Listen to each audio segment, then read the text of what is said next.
No vídeo de hoje, vamos falar sobre degenerações celulares, sobre o que são, quais seus mecanismos, os tipos e as principais causas. Então vem com a gente para compreender melhor sobre as degenerações. As células podem sofrer ação de agentes agressores que podem causar lesões, um conjunto de alterações moleculares, morfológicas e fisiológicas que podem ser reversíveis ou irreversíveis. Essas alterações metabólicas podem gerar acúmulos intracelulares anormais de várias substâncias, que são as chamadas degenerações, o nosso assunto de hoje. A degeneração consiste em uma lesão celular reversível, onde ocorre o acúmulo ou deposição de substâncias no interior das células após uma alteração bioquímica prévia. O processo de deposição pode ser revertido caso o evento causador seja interrompido ou reduzido, já que as degenerações são processos reversíveis.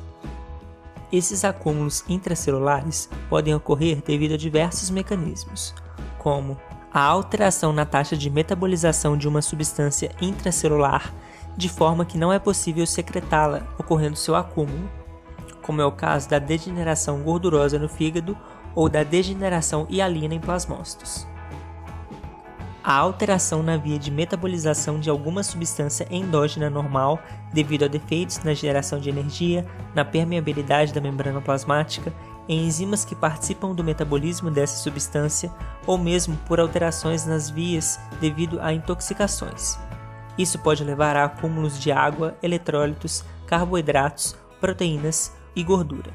Como exemplo, temos as doenças de depósito lisossômico.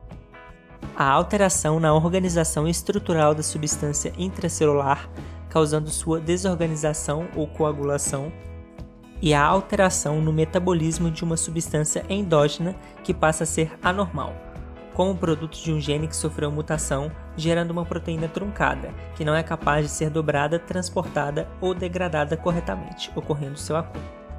Como exemplo, temos alguns distúrbios neurodegenerativos.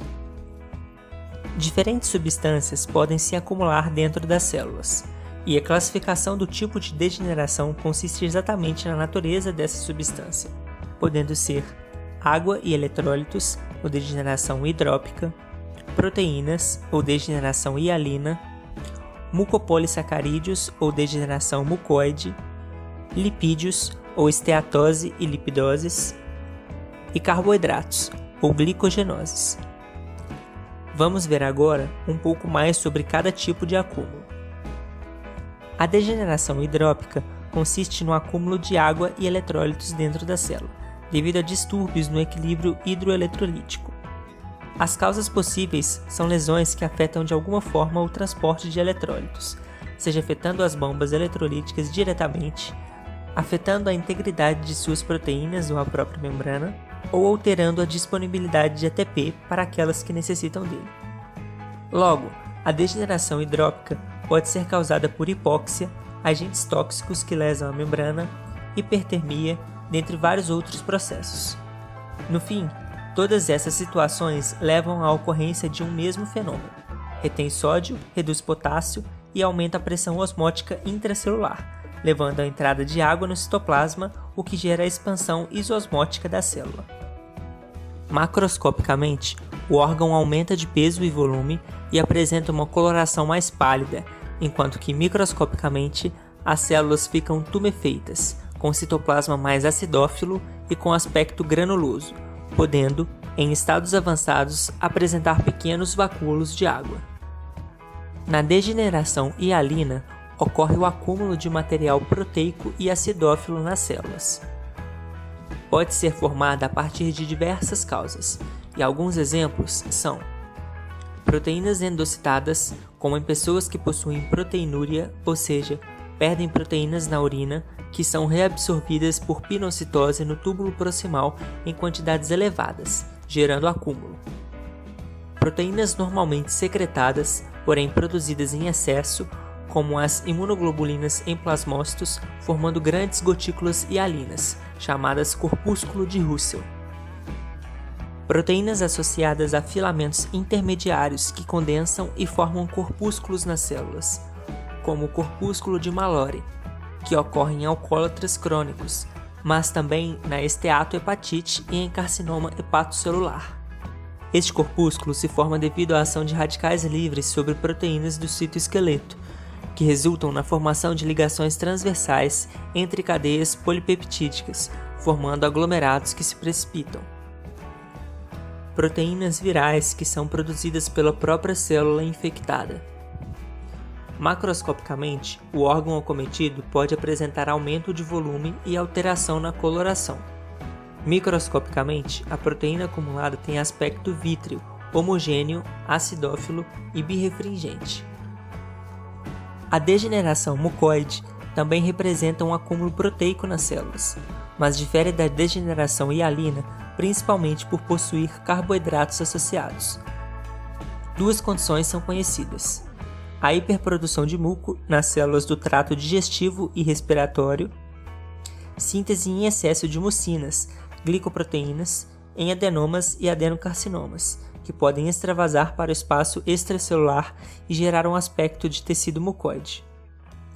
Macroscopicamente, o órgão apresenta uma consistência viscosa e um aspecto translúcido. Microscopicamente, observa-se células com citoplasma amplo, róseo, de aspecto espumoso e com núcleos rechaçados para a periferia, tomando aspecto de células em anel de Sinnett. A natureza química do material acumulado no interior dessas células é sugestiva de glicoproteína. Para comprovação é necessário o emprego de colorações especiais. A esteatose, ou degeneração gordurosa, consiste no acúmulo de triglicerídeos no citoplasma de células que normalmente não os armazenam. Ocorre em situações onde há perturbação no metabolismo lipídico, sendo principalmente vista no fígado, mas também no coração, músculos e rins.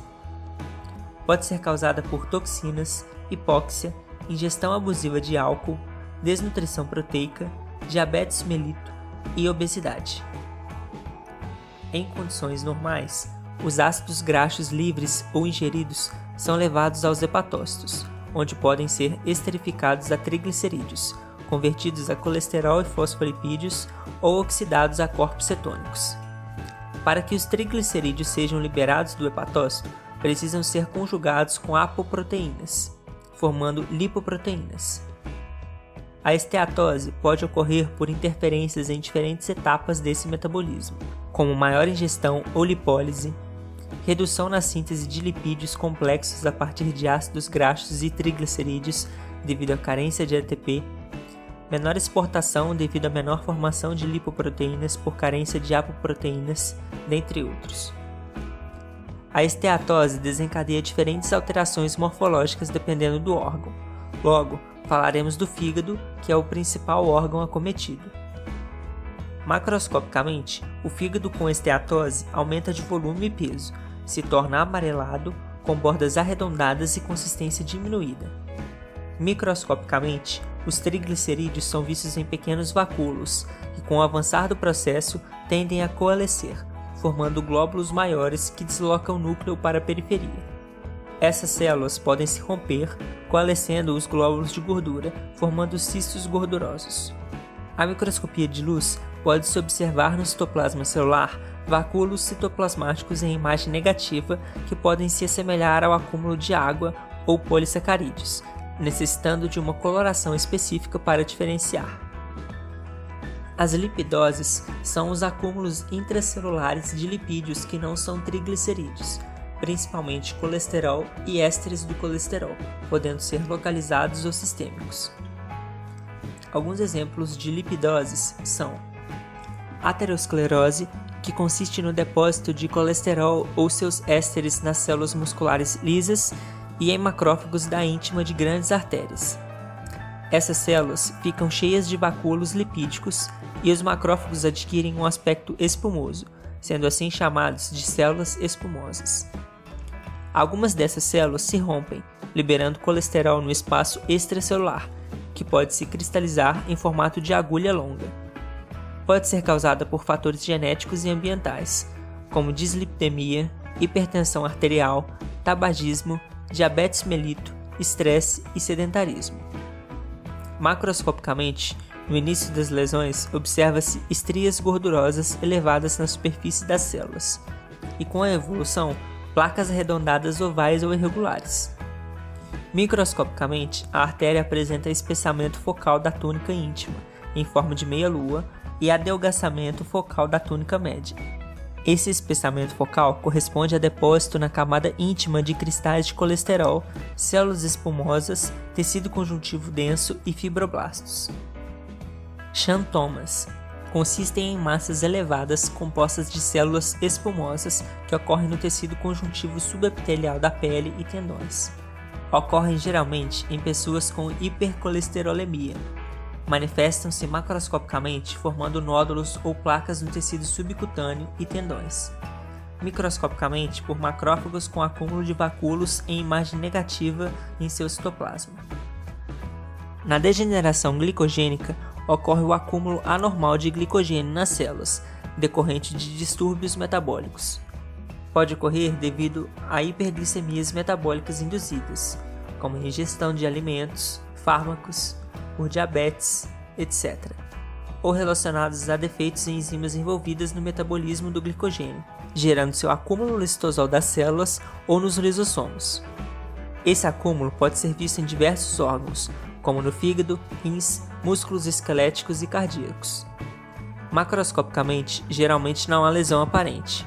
Ao microscópio, apresenta vacúolos citoplasmáticos de diferentes tamanhos, levando ao aumento de volume celular e a um aspecto fosco.